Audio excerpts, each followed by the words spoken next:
আরবের প্রাচীন মরুভূমিতে যেখানে দিনের সূর্য বালুর ওপর আগুনের মতো ঝরে পড়ত আর রাতের আকাশে তারাগুলো মনে হতো যেন আল্লাহর অগণিত রহমতের প্রদীপ, সেখানে ছিল এক ছোট্ট গ্রাম, ওয়াদি নাহাল। গ্রামটি খুব বড় ছিল না। চারদিকে ধূসর পাহাড়, মাঝখানে সরু এক উপত্যকা, আর সেই উপত্যকার বুক চিরে ছিল কয়েকটি খেজুর বাগান, কিছু মাটির ঘর, কয়েকটি উট, কিছু ছাগল আর মানুষের বুক ভরা ঈমান। এই ছিল ওয়াদি নাহালের সম্পদ। এই গ্রামেই একসময় বড় হয়েছিল 3 বন্ধু, সালিম, হাম্মাদ ও মিসকিন। সালিম ছিল গ্রামের শাসকের ছেলে।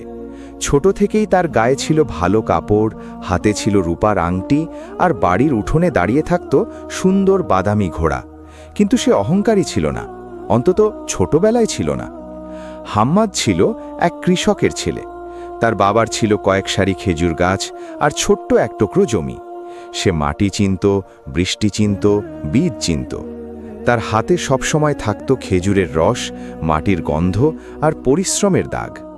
আর মিসকিন, তার নামটাই যেন তার জীবনের পরিচয় ছিল। ছোটবেলায় তার বাবা মা মারা যায়।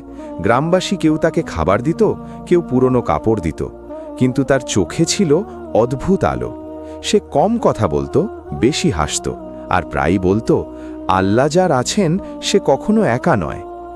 3 বন্ধু একসঙ্গে মরুভূমির বালিয়াড়িতে দৌড়াত, খেজুর বাগানের ছায়ায় বসে শুকনো রুটি ভাগ করে খেত। কখনো তারা মরুণ আকাশের দিকে তাকিয়ে স্বপ্ন দেখত। সালিম বলতো, একদিন আমি এই উপত্যকার সবচেয়ে ন্যায়বান শাসক হব। হাম্মাদ বলতো, আমি এমন বাগান করব যেখানে কোনো ক্ষুধার্ত মানুষ খালি হাতে ফিরবে না। মিসকিন হেসে বলতো, আমি কিছুই হতে চাই না, আমি শুধু চাই আমার রব আমাকে ভুলে না যান। তখন তারা 3 জনেই হেসে উঠত। বালির ওপর তাদের হাসির শব্দ গড়িয়ে যেত, আর বাতাস সেই হাসি বহন করে নিয়ে যেত দূরের পাহাড়ে। কিন্তু সময় মানুষকে বদলায়। বছর পেরোল, তারা বড় হলো। সালিমের বাবা মারা গেলে সে ওয়াদি নাহালের আমির হল। তার মাথায় পাগড়ি, কোমরে তরবারি, পাশে উপদেষ্টা। প্রথমে সে ন্যায় করত, কিন্তু ধীরে ধীরে ক্ষমতার স্বাদ তার হৃদয়কে কঠিন করতে লাগল। সে ভাবতে শুরু করল যেন গ্রামের সব কিছুই যেন তাঁরই দান। হাম্মাদ তার বাবার জমি পেল।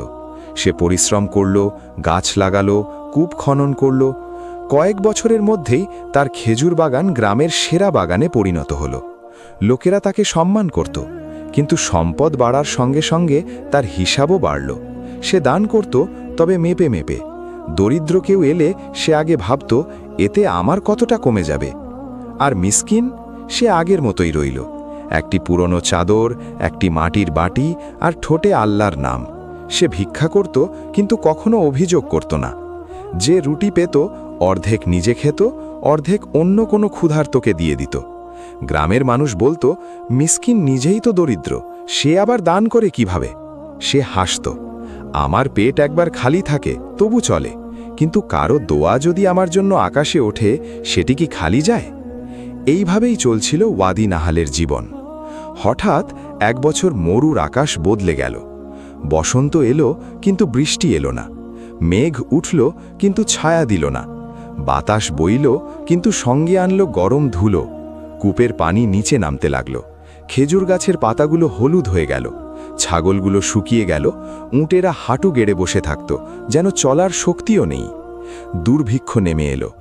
প্রথম মাসে মানুষ বলল, আরেকটু অপেক্ষা করো, বৃষ্টি আসবে। দ্বিতীয় মাসে তারা বলল, কূপগুলো হয়তো আবার ভরে উঠবে। তৃতীয় মাসে কেউ আর কিছু বলল না, শুধু শিশুদের কান্না আর মায়েদের দীর্ঘশ্বাস শোনা যেত। গ্রামের মানুষ আমির সালিমের দরবারে গেল। হে আমির, এক বৃদ্ধ বলল, আমাদের ঘরে খাবার নেই, কূপে পানি নেই, আপনার গুদামে শস্য আছে, আমাদের সাহায্য করুন। সালিম তার সোনালী আসনে বসেছিল। তার সামনে দাঁড়িয়েছিল উপদেষ্টারা। গুদামে সত্যিই শস্য ছিল, কিন্তু সে ভয় পাচ্ছিল। যদি দুর্ভিক্ষ দীর্ঘ হয়, যদি তার সৈন্যদের খাবার শেষ হয়ে যায়, যদি অন্য গোত্র আক্রমণ করে। সে বলল, গুদামে শস্য রাজ্যের নিরাপত্তার জন্য রাখা, সবাইকে দিলে কিছুদিন পর কেউই বাঁচবে না, তোমরা ধৈর্য ধরো। গ্রামবাসী হতাশ হয়ে ফিরে গেল। তারপর তারা গেল হাম্মাদের কাছে। হাম্মাদের বাগানেও ফল কম ছিল, তবু তার ঘরে শুকনো খেজুরের বড় বড় মাটির হাঁড়ি ছিল। লোকেরা জানত সে সঞ্চয় করেছে। এক নারী তার শুকনো শিশুকে কোলে নিয়ে বলল, হাম্মাদ, তোমার বাবার কথা মনে আছে? তিনি কখনো ক্ষুধার্ত ফিরিয়ে দিতেন না। হাম্মাদ মুখ নিচু করল, তার বুক কেঁপে উঠল, কিন্তু পিছন থেকে তার স্ত্রী ফিসফিস করে বলল, সব দিয়ে দিলে আমাদের সন্তানেরা কি খাবে? হাম্মাদ বলল, আমি সাহায্য করব, কিন্তু সবাইকে নয়। যারা কাজ করতে পারবে তারা আমার বাগান পরিষ্কার করবে, বিনিময়ে খেজুর পাবে। বৃদ্ধ, শিশু, অসুস্থ, তারা কি করবে? মানুষ আরও ভেঙে করল। সেই রাতে মিসকিন গ্রামের মসজিদের পাশে বসেছিল। তার কাছে ছিল মাত্র 3টি শুকনো খেজুর। সে সারা দিনে সেগুলো পেয়েছিল। ঠিক তখন এক কিশোর এসে দাঁড়ালো। চাচা, ছেলেটি বলল, আমার মা 3 দিন কিছু খাননি। মিসকিন 3টে খেজুর তার হাতে দিয়ে দিল। ছেলেটি বিস্মিত হয়ে বলল, তাহলে আপনি? মিসকিন আকাশের দিকে তাকিয়ে বলল, আমার রব জানেন। সেই রাতে সে ক্ষুধায় ঘুমাতে পারল না, কিন্তু তার ঠোঁটে ছিল শুধু এক বাক্য, হে আল্লাহ, আপনি যথেষ্ট। পরদিন সকালে গ্রামের প্রাচীন মসজিদে সবাই জড়ো হল। মসজিদের ইমাম, সাদা দাড়িওয়ালা বৃদ্ধ শায়েক ইয়াহিয়া, ধীরে ধীরে দাঁড়ালেন। তিনি বললেন, এই দুর্ভিক্ষ শুধু মাটির পরীক্ষা নয়, এটি হৃদয়ের পরীক্ষা। কারো কাছে ক্ষমতা আছে, কারো কাছে সম্পদ আছে, কারো কাছে কিছুই নেই, কিন্তু আল্লাহ দেখছেন কার হৃদয়ে তার ভয় আছে। সালিম মসজিদের এক কোণে বসেছিল, তার মুখ কঠিন। হাম্মাদ মাথা নিচু করে বসেছিল, তার চোখে দুশ্চিন্তা। মিসকিন পেছনের সারিতে বসেছিল, তার মুখ শুকনো কিন্তু চোখ শান্ত। শায়েক বললেন, আজ রাতে সবাই তওবা করবে। আগামীকাল ফজরের পর আমরা সবাই খোলা প্রান্তরে গিয়ে সালাতুল ইস্তিসকা আদায় করব। বৃষ্টি চাইব, কিন্তু তার আগে হৃদয় পরিষ্কার করতে হবে। সেই রাত ছিল ভারী। সালিম নিজের গুদামের সামনে দাঁড়িয়ে থাকল। দরজার পেছনে শস্যের বস্তা, বাইরে ক্ষুধার্ত মানুষ। তার মনে পড়ল শৈশবের দিন, যেদিন সে, হাম্মাদ আর মিসকিন 1 টুকরো রুটি 3 ভাগ করে খেয়েছিল। কিন্তু সঙ্গে সঙ্গে আরেকটি চিন্তা এলো, আমি আমির, আমাকে রাজ্য বাঁচাতে হবে। সে দরজা বন্ধ করল। হাম্মাদ নিজের ঘরে বসে খেজুরের হাঁড়িগুলো গুনল, 1, 2, 3, অনেক। তারপর জানালার ফাঁক দিয়ে দেখল পাশের ঘরের বৃদ্ধা শুকনো ঠোঁট চাটছেন। তার মন নরম হল। সে একটি হাঁড়ি নিতে গেল, আবার থেমে গেল। না, কাল দেখি। সে শুয়ে পড়ল, কিন্তু ঘুম এলো না। মিসকিন সেই রাতে মসজিদের উঠোনে সিজদায় পড়ে রইল। হে আমার রব, আমি কিছুই দিতে পারি না। আমার হাতে শস্য নেই, কূপ নেই, ক্ষমতা নেই, কিন্তু আপনি জানেন, যদি আমার বুকের ভেতর কিছু থাকে, সেটিও আপনার। আমাদের ক্ষমা করুন, শিশুদের রক্ষা করুন, আমাদের হৃদয় থেকে লোভ সরিয়ে দিন। পরদিন সকালে ফজরের পর সবাই মরুভূমির খোলা প্রান্তরে গেল। পুরুষ, নারী, শিশু, বৃদ্ধ, সবাই। কেউ কাঁদছিল, কেউ দোয়া করছিল। আকাশ একেবারে ফাঁকা, কোনো মেঘ নেই। সূর্য ওঠার আগেই বালু গরম হয়ে উঠছিল। শায়েক ইয়াহিয়া নামাজ পড়ালেন, তারপর সবাই হাত তুলল, হে আল্লাহ, আমাদের বৃষ্টি দিন। কিন্তু আকাশ নীরব রইল। দুপুর পেরোল, মেঘ এলো না। মানুষ আরও ভেঙে গেল। ঠিক তখন দূর থেকে ধুলোর রেখা দেখা গেল। প্রথমে মনে হলো বালু ঝড় আসছে, কিন্তু না, ওটা ছিল উটের কাফেলা। অনেকগুলি উট, তাদের পিঠে বোঝা, সামনে কালো পাগড়ি পরা এক অপরিচিত লোক। গ্রামবাসী বিস্ময়ে তাকিয়ে রইল। কাফেলা এসে থামল মসজিদের সামনে। কালো পাগড়ির লোকটি নেমে সালাম দিল। এই গ্রামে কি মিসকিন নামে কেউ আছে? সবাই অবাক। আমির সালিম এগিয়ে এসে বলল, তুমি কে? মিসকিনের সঙ্গে তোমার কি কাজ? লোকটি বলল, আমি দূর ইয়ামানের বণিক। বহু বছর আগে মরুভূমির পথে এক শিশু আমাকে পানি দিয়েছিল। আমি তখন পথ হারিয়ে মরতে বসেছিলাম। সে নিজের পানির মশক আমাকে দিয়ে বলেছিল, আমার রব আমাকে অন্য পথ দেবেন। আমি তার নাম জিজ্ঞেস করলে সে বলেছিল, মানুষ আমাকে মিসকিন বলে ডাকে। গ্রামের লোকেরা একে অন্যের দিকে তাকালো। মিসকিন পেছন থেকে এগিয়ে এলো। সে দুর্বল, কাঁপা পায়ে হাঁটছিল। বণিক তার দিকে তাকিয়ে স্থির হয়ে গেল। তুমি? লোকটির চোখ ভিজে উঠল। আমি তোমাকে খুঁজেছি বহু বছর। তোমার দানেই আমি বেঁচে ফিরেছিলাম। আল্লাহ আমাকে ব্যবসায় বরকত দিয়েছেন। গত রাতে স্বপ্নে দেখলাম এক শুকনো উপত্যকায় শিশুরা কাঁদছে, আর এক কণ্ঠ বলছে, তোমার জীবন যে পানিতে বাঁচানো হয়েছিল তার ঋণ শোধ করো, তাই আমি এই কাফেলা নিয়ে এসেছি। সে হাত তুলে ইশারা করল। উটের বোঝা নামানো হলো। গম, জব, শুকনো খেজুর, পানির মশক, কাপড়, ওষুধ, এত কিছু যে পুরো গ্রাম স্তব্ধ হয়ে গেল। মানুষ কেঁদে উঠল। কিন্তু চমকের এখানেই শেষ ছিল না। বণিক বলল, আরও একটি কথা আছে। এই কাফেলার অর্ধেক মিসকিনের নামে। সে চাইলে নিজে রাখবে, চাইলে দান করবে।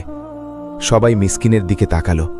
যে মানুষ সারা জীবন ভিক্ষা করেছে, আজ তার সামনে দাঁড়িয়ে আছে সম্পদের পাহাড়। সালিমের বুক কেঁপে উঠল। হাম্মাদের মুখ শুকিয়ে গেল। তারা দুজনেই ভাবল, মিসকিন এখন কি করবে? মিসকিন ধীরে ধীরে এগিয়ে গেল। সে একটি গমের বস্তার উপর হাত রাখল। তার চোখে পানি। তারপর সে বলল, এই সব আমার নয়। বণিক বলল, না, এটি তোমার অধিকার। মিসকিন মাথা নেড়ে বলল, আমার অধিকার?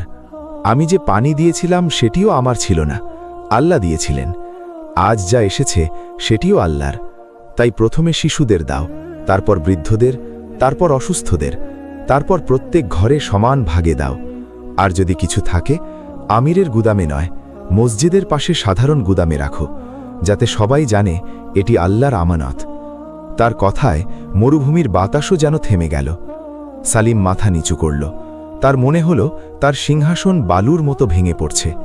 সে বুঝল যে মানুষকে সে তুচ্ছ ভাবত, আল্লাহ তার হাতেই গ্রামের রিজিক পাঠিয়েছেন। হাম্মাদের চোখ দিয়ে অশ্রু ঝরল। সে দৌড়ে নিজের বাড়িতে গেল। কিছুক্ষণ পর ফিরে এলো কয়েকটি মাটির হাড়ি নিয়ে। এগুলো আমার সঞ্চয়। আমি ভয় পেয়েছিলাম। আমি আল্লাহর উপর ভরসা করতে পারিনি। আজ থেকে আমার বাগানের ফলের 1/3 ক্ষুধার্তদের জন্য থাকবে। সালিম উঠে দাঁড়াল। তার কণ্ঠ ভারী। আমি আমির হয়েও আমানত রক্ষা করিনি। আমি গুদাম বন্ধ করেছি যখন দরজা খোলা উচিত ছিল। আজ থেকে রাজগুদামের তালা একা আমার হাতে থাকবে না। শেখ ইয়াহিয়া, হাম্মাদ এবং গ্রামের 2জন দরিদ্র মানুষের হাতে থাকবে। আমিও তওবা করছি। লোকেরা তাকিয়ে রইল। ক্ষমতাবান মানুষের চোখের পানি তারা খুব কম দেখেছে। কিন্তু সেই মুহূর্তে আকাশে এক অদ্ভুত শব্দ হল। দূরের পাহাড়ের মাথায় কালো মেঘ জমতে শুরু করল। প্রথমে সবাই ভাবল চোখের ভুল, কিন্তু না, মেঘ বাড়ছে। বাতাস ঠান্ডা হল। খেজুর পাতা কাঁপল। শুকনো বালুর ওপর প্রথম ফোঁটা পড়ল। একটি বৃষ্টির ফোঁটা, তারপর আরেকটি। তারপর যেন আকাশ খুলে গেল। মানুষ কেঁদে ফেলল। কেউ সিজদায় পড়ে গেল। শিশুরা হাত বাড়িয়ে বৃষ্টির পানি ধরতে লাগল। মাটির ঘরগুলোর ছাদ ভিজে উঠল। খেজুর গাছগুলো দীর্ঘদিনের তৃষ্ণা মেটাতে লাগল। শুকনো কূপের মুখে পানি পড়তে লাগল টুপটাপ শব্দে। সেই বৃষ্টিতে মিসকিন দাঁড়িয়ে ছিল স্থির হয়ে। তার পুরনো চাদর ভিজে গেছে। মুখে হাসি, চোখে অশ্রু। সালিম তার কাছে এসে বলল, বন্ধু, আমরা তোমাকে চিনিনি। মিসকিন বলল, আমাকেও চেনার কিছু নেই। চিনতে হলে আল্লাহর দয়া চিনো। হাম্মাদ তার হাত ধরল। তুমি এতদিন ক্ষুধার্ত থেকেও কিভাবে এত নিশ্চিন্ত ছিলে? মিসকিন আকাশের দিকে তাকিয়ে বলল, ক্ষুধা পেটকে কষ্ট দেয়, কিন্তু সন্দেহ হৃদয়কে মেরে ফেলে। আমি পেটের ক্ষুধাকে ভয় পেয়েছি, কিন্তু রবের রহমত নিয়ে সন্দেহ করতে ভয় পেয়েছি তার চেয়ে বেশি। বৃষ্টি চলল 3 দিন 3 রাত। ওয়াদি নাহাল আবার সবুজ হল। কূপ ভরল। খেজুর গাছ নতুন কুড়ি দিল। মানুষ বেঁচে গেল। কিন্তু সেই দুর্ভিক্ষের পর গ্রামটি আর আগের মতো রইল না। মসজিদের পাশে একটি সাধারণ গুদাম বানানো হলো। নাম দেওয়া হলো বাইতুল আমানা, অর্থাৎ আমানদের ঘর। সেখানে ধনী গরিব সবাই নিজের সামর্থ্য অনুযায়ী রাখত আর প্রয়োজন মতো নিত। দরজার উপরে লেখা ছিল, রিজিকের মালিক মানুষ নয়, আল্লাহ। সালিম সত্যি ন্যায়বান আমির হল। সে আর কখনো গুদামের তালা নিজের অহংকার দিয়ে বন্ধ করেনি। হাম্মাদের বাগান গ্রামে বরকতের বাগান নামে পরিচিত হল। মানুষ বলতো তার খেজুর গাছে শুধু ফল নয়, দোয়ার ছায়াও ধরে। আর মিসকিন, সে আগের মতোই সাদাসিধে রইল। বণিক তাকে অনেক সম্পদ দিতে চেয়েছিল, কিন্তু সে শুধু একটি নতুন মশক আর একটি পরিষ্কার চাদর নিল। কেউ তাকে জিজ্ঞেস করলে কেন বেশি নিলে না, সে বলতো, আমার বোঝা যত হালকা, আমার সিজদা তত সহজ। বহু বছর পর যখন মরুভূমির বাতাসে সেই ঘটনার স্মৃতি গল্প হয়ে ভাসত, বৃদ্ধরা শিশুদের বসিয়ে বলতো, ওয়াদি নাহালের দুর্ভিক্ষে আল্লাহ সাহায্য পাঠিয়েছিলেন উটের কাফেলায়, কিন্তু সেই সাহায্যের দরজা খুলেছিল এক দরিদ্র মানুষের তাওয়াক্কুল, এক ফোঁটা দান আর এক বুক ঈমান দিয়ে। তারা আরও বলতো, মানুষ ভাবে সাহায্য আসে ধনীর ঘর থেকে, রাজপ্রাসাদ থেকে, শক্তিশালীর হাত থেকে, কিন্তু আল্লাহ চাইলে সাহায্য পাঠান সেই মানুষের কারণে যার নিজের হাতে কিছু নেই, কিন্তু হৃদয়ে আছে ভরসা। আর এই গল্পের শিক্ষা আজও মরুর বাতাসে শোনা যায়। যে মানুষ সত্যিকারের অর্থে আল্লাহর উপর ভরসা রাখে, আল্লাহ কখনো তাকে নিরাশ করেন না। পথ বন্ধ হয়ে গেলে মানুষ ভাবে সব শেষ, কিন্তু মুমিন জানে আল্লাহর রহমতের পথ তখনও খোলা থাকে। ওয়াদি নাহলের গল্প এখানেই শেষ হলো। মিসকিনের ঈমান, দান আর আল্লাহর রহমত আমাদের শেখালো সত্যিকারের সম্পদ হলো হৃদয়ের ভরসা। আপনি যদি গল্পটি পছন্দ করেন তাহলে একটা লাইক দিন আর কমেন্ট করে বলেন আমার ভিডিওটা বাংলাদেশের কোন জেলা থেকে দেখছেন।